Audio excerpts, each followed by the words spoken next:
আজকে আমি আপনাদের মাঝে একটা বিষয় নিয়ে আলোচনা করব। সেটা হলো, অনেকে এই ডিসেম্বর মাসের যে এখন পাসপোর্ট জমা দেওয়ার চিন্তা ভাবনা করতেছে। আবার অনেকে বলতেছে যে ভাই আমাদের জানুয়ারি মাসে পাসপোর্ট জমা নিতে চাইতেছে, আমি যার মাধ্যমে আসতে চাইতেছি সে বলছে না জানুয়ারিতে পাসপোর্ট জমা দিলে সে যাইতে পারবে। আবার অনেকে এই ডিসেম্বর মাসে আপনার পাসপোর্ট জমা দিছে এখনও মেডিকেল করায় নাই, অথবা যে এজেন্সির মাধ্যমে আসতে চাইতেছে, যে অফিসের মাধ্যমে সে আসতে চাইতেছে, সে এখনও তাকে মেডিকেল করায় নাই, বলছে মেডিকেল করাবে। তো অবশ্যই, তাছাড়া আমাকে অনেকে আমার ভিডিওর যে ডেসক্রিপশনে আমার নাম্বার দেওয়া থাকে ওইখান থেকে অনেকে নাম্বার নিয়ে বলতেছে যে ভাই আমি তো এখন আসতে চাইতেছি, এখন পাসপোর্ট জমা দিতে চাইতেছি, তাই আমি কি 31শে জানুয়ারির ভিতরে আসতে পারবো কিনা। তো অবশ্যই এই বিষয়টা নিয়ে আজকে একটু আলোচনা করব। আপনারা আজকের এই ভিডিওটা সম্পূর্ণ দেখবেন। সম্পূর্ণ দেখার পরে বুঝতে পারবেন আসলে কি আপনি এই সময় যদি জমা দেন, পাসপোর্ট জমা দিলে আপনি কি আসতে পারবেন কিনা। তো দেখেন, আমাকে গতকালও একটা ভাই রাতে প্রশ্ন করছে যে ভাই আমি পাসপোর্ট জমা দিছি কিন্তু এখনও টাকা দেই নাই বা মেডিকেলও করাই নাই। তো এখন আমি আবার চিন্তার ভিতরে আছি আসলে কি আমি 31শে জানুয়ারির ভিতরে আসতে পারবো কিনা। তো দেখেন, বিগত সময়ে যারা নাকি নভেম্বর অক্টোবরেও অনেক লোক মেডিকেল করছে, নভেম্বরও বেশিরভাগ লোকেরা মেডিকেল করছে, তাদেরও এখনও কলিং আসতেছে না। ডিসেম্বর মাস রানিং প্রায় শেষ পর্যায়ে, প্রায় অর্ধেক মাস চলে গেছে। দেখেন, 1.5 মাসের উপরেও অনেকের হয়েছে, আবার 1 মাসও হয়েছে। অনেকের, বেশিরভাগ লোকেরই কিন্তু কলিং আসতেছে না, খুব কম সংখ্যক লোকের কলিং আসতেছে। তো আপনি একটু চিন্তা ভাবনা করে দেখেন, আজকে ডিসেম্বর মাসে যদি আপনি পাসপোর্ট জমা দেন, তাহলে আপনার মিনিমাম তো 1 মাস লাগবে আপনার মেডিকেল। আপনি যদি মেডিকেল করেন, মেডিকেলে ফিড আসার পর থেকে আপনার মিনিমাম 1 মাস লাগবে যে আপনার কলিং আসতে। এটা হলো সর্বনিম্ন। তো আপনি যদি এখন ধরেন মেডিকেলই করলেন, আপনার মেডিকেলের রিপোর্ট দিল 2-4-5 দিন, 1 সপ্তাহ সময় লেগে যায়। তো আপনার যদি 1 সপ্তাহ সময় লেগে যায়, তা ধরেন আপনার ডিসেম্বরের 15-20 তারিখে আপনার মেডিকেলের রিপোর্ট আসলো, 20 তারিখ বা 22 তারিখে আপনার রিপোর্ট আসলো। আসার পরে 1 মাস যদি সময় লাগে, তাহলে আপনার জানুয়ারির 15-20 তারিখ লেগে যায়। আর এখানে কিন্তু বলা হয়েছে যে জানুয়ারির 15 তারিখের ভিতরে সর্ব কার্যক্রম আপনার বন্ধ হয়ে যাবে। যে ভিসা প্রসেসিং মানে ফিঙ্গার যা কিছু আছে, 15 তারিখের আগে আপনার সব কিছু কমপ্লিট করে ফেলতে হবে।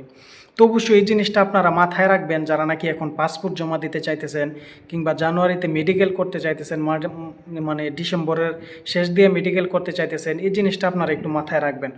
কারণ একটা জিনিস করবেন, খুব ভাইবা চিন্তা করবেন।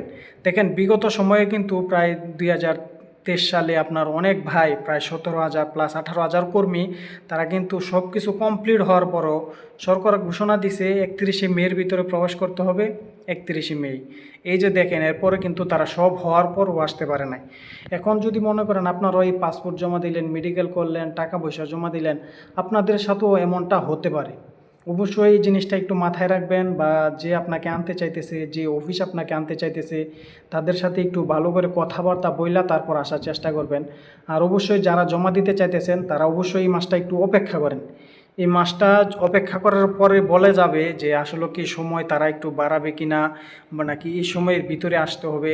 তাছাড়া যে আপনার নতুন কোনো সেক্টর চালু হওয়ার সম্ভাবনা আছে কিনা, বা মেয়াদ বাড়বে কিনা, এই জিনিসটা এই ডিসেম্বর মাসটা যদি শেষ হয়ে যায়, তাহলে বলা যাবে আসলে কি তারা কোনো নতুন সিদ্ধান্তের মাঝে পৌঁছায় কিনা। কারণ অনেক অফিস বলতেছে তারা নাকি যে 25 সালে আপনার লোক আনবে, তাছাড়া তাদের 25 সালে আরও অন্য অন্য ডিমান্ড লেটার পাইতে পারে। অনেক অফিস বলতেছে তাদের নাকি মুরগির ফার্মের যে ভিসা আছে বা এগ্রিকালচার ভিসা, তারা নাকি জানুয়ারিতে পাসপোর্ট নিবে, নিয়ে আসে তাদের ডিমান্ড লেটার আছে, ডিমান্ড লেটার পাইবে, এমন আশায় তারা আছে, যার কারণে অনেক কাছ থেকে পাসপোর্ট নিতে চাইতেছে। তো অবশ্যই আপনারা আগে ভাগে হইতে পারে পাসপোর্ট দেন, পাসপোর্ট দিয়ে মেডিকেল করেন, কিন্তু টাকা পয়সা আপনারা জমা দেন না। টাকা পয়সা ওই সময় জমা দিবেন যখন আপনার কলিং আসবে, আপনার ভিসা আসবে, ওই সময় টাকা দিবেন। তাছাড়া এর আগে যদি আপনি টাকা পয়সা দিয়ে আপনার প্রতারিত হওয়ার সম্ভাবনাটাই বেশি হয়ে যায়। এই জন্য আপনারা এই মাসটাই, যারা এখন, যেহেতু যারা আগে পাসপোর্ট জমা দিয়ে দেলাইছেন তারা তো দেলাইছেনই, এখন যারা দিবেন তারা খুব ভাইবা চিন্তা দিবেন। কারণ আমার ভিডিওর মাঝে ভিডিও দেখা অনেক ভাই নাম্বার নিয়ে যোগাযোগ করে বলে যে ভাই এখন পাসপোর্ট জমা দিলে আসতে পারবো কিনা। তো তাদেরকে অনেক দালাল কিংবা কিছু এজেন্সি অফিস তারা বলতেছে যে তাদেরকে নাকি আনতে পারবে।